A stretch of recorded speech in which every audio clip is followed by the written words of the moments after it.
Exclusive. 2009, habang sila'y naninirahan sa Amerika nang madiagnose si April Boy Regino na may prostate cancer. Na sinabi ng doktor na lalaki, yung unang lalaki. Sabi niya, prostate cancer yan. Tapos syempre natakot na ako, cancer eh. Sabi ko, paano kaya yun? Nayanig ang pamilya ni April Boy sa dumapong karamdaman sa singer. Mami ko, kapatid ko, umiyak kami dahil nga si daddy hindi naman namin expected na magkakaroon ng prostate cancer. So, pagkatapos po, lagi po nalulungkot, tas dasal ng dasal para lang kung ano man ng sana bigyan ng miracle ni God na gumaling si dad. Parang ano na ako nun, hindi na ako makakain. Talagang iniisip ko, parang torture sa'yo eh, di ba?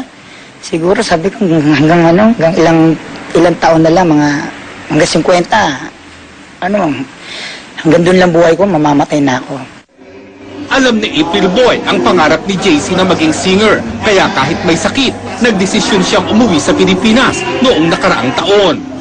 Gumawa ng album sina April at JC na walang nakakaalam ng karamdaman ni April Boy.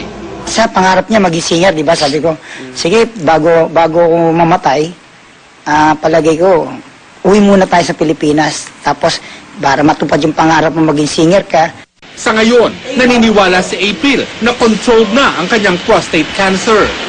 Pinagaling daw siya ng isang herbal drink na gawa sa barley. Hindi pa sumasailalim ang singer sa anumang test para makumpirma ang kanyang paggaling. Gumaling na ako.